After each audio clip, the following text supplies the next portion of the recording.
ರಾಜಕಾರಣದಲ್ಲಿ ಟೀಕೆ ಟಿಪ್ಪಣಿಗಳು ಮಾಡುವುದು ಸಹಜ, ಎಲ್ಲವನ್ನೂ ಕೂಡ ಸಹಿಸಿಕೊಂಡು ನಾನು ಹೋಗ್ತಾ ಇದ್ದೇನೆ. ರಾಜಕಾರಣ ಅಂದರೆ ಟೀಕೆ ಟಿಪ್ಪಣಿಗಳು ಮಾಡೋದು ಸಹಜ, ನಾನು ಎಲ್ಲವನ್ನ ಕೂಡ ಸಹಿಸಿಕೊಂಡು ಹೋಗ್ತಾ ಇದ್ದೇನೆ. ನ್ಯೂಸ್ ಫಸ್ಟ್ಗೆ ಮೈಸೂರು ಕೊಡಗು ಲೋಕಸಭಾ ಕ್ಷೇತ್ರದ ಬಿಜೆಪಿ ಅಭ್ಯರ್ಥಿ ಯದುವೀರ ಕೃಷ್ಣದತ್ತ ಚಾಮರಾಜ ಒಡೆಯರ್ ಹೇಳಿಕೆಯನ್ನು ಕೊಟ್ಟಿದ್ದಾರೆ. ಪ್ರಚಾರಕ್ಕೆ ಹೋದ ಕಡೆಯಲ್ಲೆಲ್ಲ ಉತ್ತಮವಾದಂಥ ಪ್ರತಿಕ್ರಿಯೆ ಸಿಕ್ಕಿದೆ. ಮೊದಲಿಗೂ ಇಂದಿಗೂ ಸಾಕಷ್ಟು ವ್ಯತ್ಯಾಸ ಕಂಡುಕೊಂಡಿದ್ದೇನೆ. ನಾಮಪತ್ರ ಸಲ್ಲಿಕೆಗೂ ಮುನ್ನ ಯದುವೀರ ಕೃಷ್ಣದತ್ತ ಚಾಮರಾಜ ಒಡೆಯರ್ ಈ ಹೇಳಿಕೆಯನ್ನು ಕೊಟ್ಟಿದ್ದಾರೆ. ಈ ಕುರಿತು ನಮ್ಮ ಮೈಸೂರು ಪ್ರತಿನಿಧಿ ರವಿ ಪಾಂಡವಪುರ ಜೊತೆ ಯದುವೀರ ಕೃಷ್ಣದತ್ತ ಚಾಮರಾಜ ಒಡೆಯರ್ ಮಾತನಾಡಿದ್ದಾರೆ. ಅವ್ರು ಏನು ಹೇಳಿದ್ದಾರೆ ಬನ್ನಿ ನೋಡೋಣ. ಮೈಸೂರು ಕೊಡಗು ಲೋಕಸಭಾ ಕ್ಷೇತ್ರದ ಮೈತ್ರಿ ಅಭ್ಯರ್ಥಿ ಶ್ರೀ ಯದುವೀರ ಕೃಷ್ಣದತ್ತ ಚಾಮರಾಜ ಒಡೆಯರ್ ಅವರು ಬೆಳಗಿನಿಂದಲೂ ಕೂಡ ಹಲವು ಪ್ರತಿಮೆಗಳಿಗೆ ಮಾಲಾರ್ಪಣೆಯನ್ನು ಮಾಡ್ತಿದ್ದಾರೆ. ಇನ್ನೇನೋ ಕೆಲವೇ ಕ್ಷಣಗಳಲ್ಲಿ ನಾಮಪತ್ರ ಸಲ್ಲಿಕೆ ಕೂಡ ಮಾಡಲಿದ್ದಾರೆ. ನಮ್ಮ ಜೊತೆ ಯದುವೀರ್ ಅವರಿದ್ದಾರೆ, ನಾನು ಮಾತಾಡಿಸ್ತಾ ಹೋಗ್ತೀನಿ. ಸರ್, ನಾಮಪತ್ರ ಸಲ್ಲಿಕೆಗೆ ಕ್ಷಣಗಣನೆ ಇವತ್ತಿನ ಕಾರ್ಯಕ್ರಮ ಇವತ್ತು ಬೆಳಗ್ಗೆ ನಮ್ಮ ಭಾರತ ನಿರ್ಮಾಣಕ್ಕಾಗಿ ಮತ್ತು ನಮ್ಮ ಕರ್ನಾಟಕ ನಿರ್ಮಾಣಕ್ಕಾಗಿ ಎಲ್ಲ ನಾಯಕರು ಮುಖ್ಯಸ್ಥರ ಒಂದು ಪ್ರತಿಮೆಗಾಗಿ ಒಂದು ಪುಷ್ಪಾರ್ಚನೆ ಮಾಲಾರ್ಪಣೆಯನ್ನು ಮಾಡಿದ್ದೀವಿ. ಗೌರವವನ್ನು ಸಲ್ಲಿಸಬೇಕಾಗಿರೋದು ನಮ್ಮ ಕರ್ತವ್ಯ. ಯಾಕೆಂದರೆ ಇವತ್ತಿನ ವಾತಾವರಣ ಅವರ ಕೆಲಸದೊಂದಿಗೆ ಇವತ್ತು ಸೃಷ್ಟಿಯಾಗಿದೆ.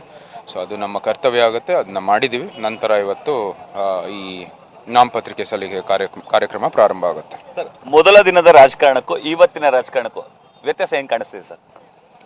ನನ್ನದೇ ಅನುಭವ ಇದು ಮೊದಲನೇದಾಗಿ. ಸೊ ನನ್ನ ಹಿಂದೆ ವಾತಾವರಣ ಹೇಗಿತ್ತು ಅಂತ ಗೊತ್ತಿಲ್ಲ. ಇವಾಗ ಒಂದು ಒಳ್ಳೆ ರೀತಿಯಲ್ಲಿ ನಡೀತಾ ಇದೆ ಎಲ್ಲನೂ. ಹೌದು, ಸವಾಲುಗಳಿರ್ತವೆ, ಟೀಕೆಗಳಿರ್ತವೆ, ಅದೆಲ್ಲನೂ ನಾವು ಸ್ವಾಗತಿಸಿ ಅಥವಾ ಅದು ಇನ್ವ್ಯಾಲಿಡ್ ಆಗಿದ್ರೆ ಅದನ್ನ ನುಂಗಿ ಮುಂದುವರಿಬೇಕಾಗಿದೆ. ಜನರ ಪ್ರತಿಕ್ರಿಯೆ ಹೇಗಿದೆ ಸರ್? ಹೋದ ಕಡೆಯಲ್ಲೆಲ್ಲ ಭಾಳ ಉತ್ಸಾಹದಿಂದ ಭಾಗವಹಿಸ್ತಾ ಇದ್ದಾರೆ. ಹೋಗಿದ ಕಡೆ ಎಲ್ಲ ಈ ಚುನಾವಣೆಯ ವಾತಾವರಣ ಸೃಷ್ಟಿಸಲಾಗಿದೆ. ಸೊ ಎಲ್ಲರೂ ಈ ಒಂದು ವ್ಯವಸ್ಥೆಗೆ ತಕ್ಕಂತೆ ಈ ಒಂದು ಚುನಾವಣೆಯ ಉತ್ಸವದಲ್ಲಿ ಎಲ್ಲರೂ ಭಾಗವಹಿಸ್ತಾ ಇದ್ದಾರೆ. ಇವತ್ತಿನ ನಾಮಪತ್ರ ಸಲ್ಲಿಕೆ ಸಂದರ್ಭದಲ್ಲಿ ಯಾರೆಲ್ಲ ನಾಯಕರುಗಳು ಇರ್ತಾರೆ ಸರ್?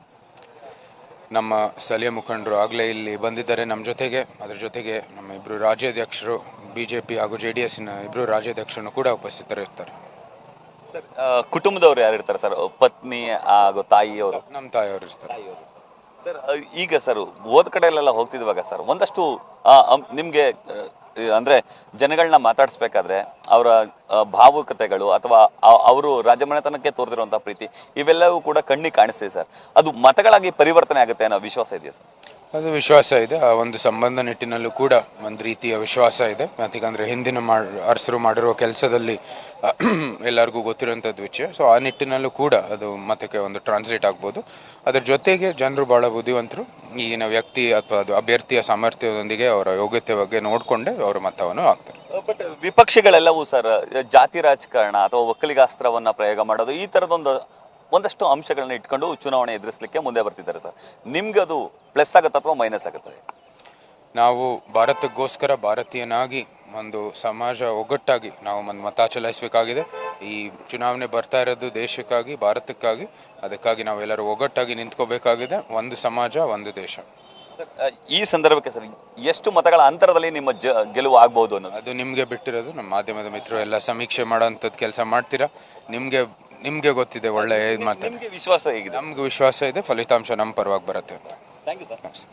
ಇದಿಷ್ಟು ಅಭ್ಯರ್ಥಿ ಶ್ರೀ ಯದುವೀರ ಕೃಷ್ಣದತ್ತ ಚಾಮರಾಜ ಒಡೆಯರ್.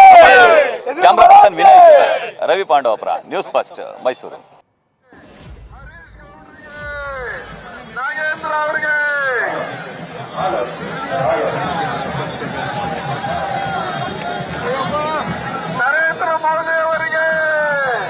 ನರೇಂದ್ರ ಮೋದಿ ಅವರಿಗೆ, ಅಮಿತ್ ಶಾ